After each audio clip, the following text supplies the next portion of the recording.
Friends, कैसे हैं आप सभी। उम्मीद करता हूँ अच्छे होंगे, स्वस्थ होंगे।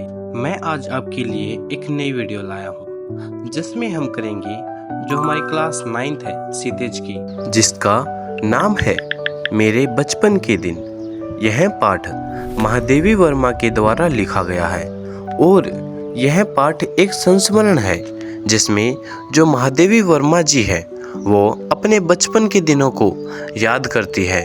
उन बचपन के दिनों को याद करके वो मन ही मन खुश होती है। तो चलिए शुरू करते हैं आज की हमारी समरी। लेखिका को अपने बचपन की यादें बहुत आकर्षक लगती है, जैसे वे कोई सपना देख रही हो। उनका जन्म कई पीढ़ियों बाद हुआ था, क्योंकि उनके परिवार में करीब 200 साल तक कोई लड़की नहीं हुई थी। पहले लड़कियों को पैदा होते ही मार दिया जाता था, लेकिन उनके बाबा ने दुर्गा माता की पूजा की और जब लेखिका का जन्म हुआ तो उनकी खूब देखभाल हुई। परिवार में उसके बाबा फारसी और उर्दू जानते थे और उनके पिता ने अंग्रेजी पढ़ी थी। परिवार में हिंदी का माहौल नहीं था। उनकी माँ को हिंदी का अच्छा ज्ञान था। महादेवी जी ने हिंदी अपनी माँ से ही सीखी। उनकी माँ पूजा पाठ में भी रुचि रखती थी। उन्होंने सबसे पहले लेखिका को पंचतंत्र की कहानियाँ पढ़ाना सिखाया। लेखिका के बाबा चाहते थे कि वह बहुत विदुषी मतलब कि ज्ञानी और शिक्षित महिला बने। वे उनके भविष्य को लेकर बहुत ऊंचा सोच रखते थे, इसलिए लेखिका ने पंचतंत्र और संस्कृत पढ़ी। बाबा चाहते थे कि वह उर्दू और फारसी भी सीखे, लेकिन लेखिका को यह बहुत कठिन लगता था। एक बार जब उन्होंने उर्दू फारसी पढ़ाने वाले को देखा तो वह डरकर चारपाई के नीचे छिप गई। इसके बाद संस्कृत पढ़ाने के लिए एक पंडित जी को बुलाया गया।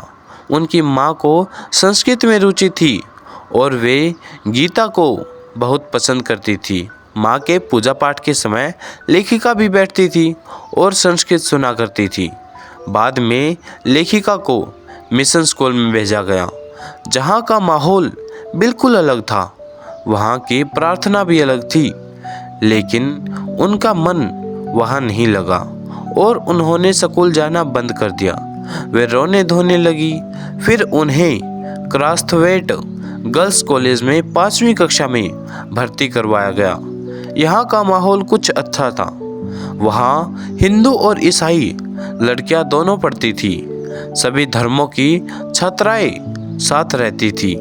सभी एक ही मेस में खाना खाते थे। लेखिका अपने छात्रावास के दिनों की यादें बता रही है। वह बताती है कि छात्रावास में हर कमरे में 4 छात्राएं रहती थी। वही उनकी मुलाकात सुभद्रा कुमारी चौहान से हुई। 2 साल सीनियर थी और 7वीं कक्षा में पढ़ती थी। सुभद्रा कुमारी कविता लिखती थी।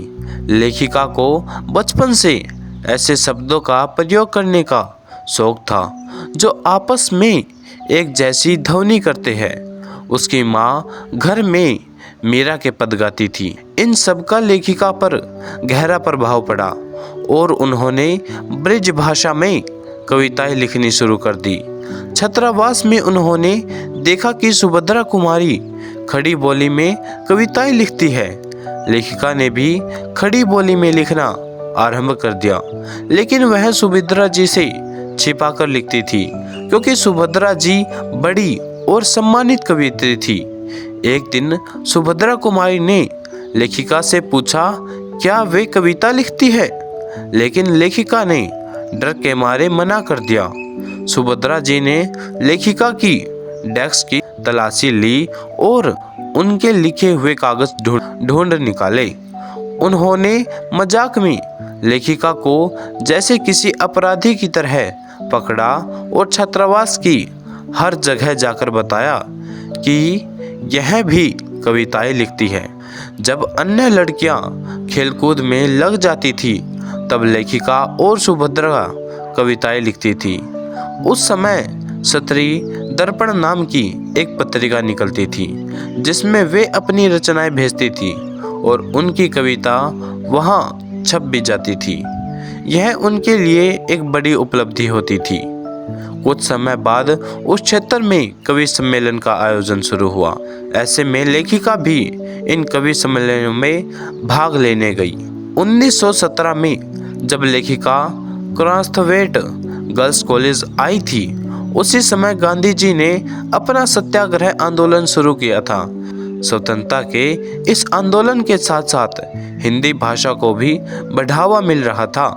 लेखिका बताती है कि उनके स्कूल की मैडम उन्हें कवि सम्मेलनों में ले जाती थी। वहाँ वे अपनी कविताएं सुनाती थी। इन सम्मेलनों में उस समय के प्रमुख कवि और विद्वान शामिल होते थे। एक बार की घटना याद आती है कि एक कविता पर मुझे चांदी का एक कटोरा मिला। उस दिन सुभद्रा नहीं गई थी। मैंने उनसे आकर कहा, देखो यह मिला। सुभद्रा ने कहा, ठीक है, अब तुम एक दिन खीर बनाओ और मुझको इस कटोरे में खिलाओ। उसी बीच आनंद भवन में बापू आए। हम लोग तब अपने जेब खर्च में से हमेशा एक एक दो दो आने देश के लिए बचाते थे और बापू आते थे तो वह पैसे उन्हें दे देते थे। उस दिन जब बापू के पास मैं गई तो अपना कटोरा भी लेते गई। मैंने निकालकर बापू को दिखाया। मैंने कहा, कविता सुनाने पर मुझको यह कटोरा मिला है। कहने लगे, अच्छा दिखा तो मुझको। मैंने कटोरा उनकी ओर बढ़ा दिया तो उसे हाथ में लेकर बोले, तू देती है इसे? अब मैं क्या कहती, मैंने ये दे दिया। लौटकर अब मैंने सुभद्रा जी से कहा कि कटोरा तो चला गया। सुभद्रा जी ने कहा, और जाओ दिखाने। फिर बोली, देखो भाई, खीर तो तुमको बनानी पड़ेगी। इस घटना के अंत में लेखिका अपने दिल में संतोष महसूस करती है कि उन्होंने अपने पुरस्कार में मिले कटोरे को बापू को दे दिया। सुभद्रा जी के छात्रावास छोड़ने के बाद लेखिका के कमरे में जुबेर निशा नाम की एक मराठी लड़की आकर रहने लगी जो कोल्हापुर से आई थी। जुबेर निशा बहुत मदद करती थी। वह लेखिका के कई काम कर देती थी, जैसे उनकी डेस्क को साफ करना और किताबों को सही से रखना। इससे लेखिका को अपनी कविताओं के लिए अधिक समय और अवकाश मिल जाता था। लेखिका को जुबेर निशा के साथ रहते हुए मराठी के कुछ शब्द और बोलचाल सीखने का मौका मिला। छात्रावास में एक उस्तानी जी थी जिसका नाम जिंत बेगम था। जब जुबेर निशा अपने मराठी मिले जुले हिंदी शब्दों का उपयोग करती तो जिंत बेगम मजाक में उसे टोकती और अचंभित होकर कहती कि कौवा तो देसी है, लेकिन उसकी बोली मराठी कैसे हो सकती है। अर्थात जुबेर निशा को उसी क्षेत्र की भाषा बोलनी चाहिए जहां वो रह रही है। इस पर जुबेर निशा हंसते हुए जवाब देती है कि नहीं उस्तानी जी, यह मराठी कौवा मराठी बोलता है। वह गर्व से कहती थी कि हम मराठी है तो मराठी बोलेंगे। इस अंश में लेखिका अपने छोटे भाई के बारे में बताती है। वह बताती है कि उनका छोटा भाई मनमोहन नाम से प्रसिद्ध हुआ और यह नाम ताई साहिबा ने रखा था। बाद में वही प्रोफेसर मनमोहन वर्मा जम्मू यूनिवर्सिटी के वाइस चांसलर बने और गोरखपुर यूनिवर्सिटी के भी वाइस चांसलर रहे।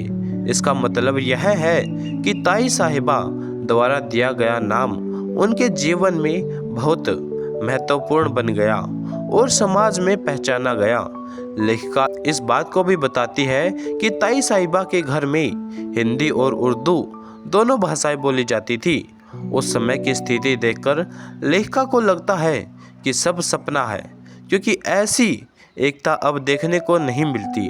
और वह सपना सच हो जाता तो भारत की स्थिति आज कुछ और ही होती। तो इसी के साथ जो हमारी आज की समरी वीडियो है वो समाप्त होती है। आपको वीडियो कैसी लगी हमें कमेंट में ज़रूर बताएं। और जो इसकी पहले की वीडियो है, लेसन्स की वीडियो है, समरी वीडियो, वो हम पहले ही अपलोड कर चुके हैं। आप हमारे चैनल पर जाकर उन वीडियो को देख सकते हैं। मिलते हैं अगली वीडियो में, तब तक के लिए धन्यवाद। Take care.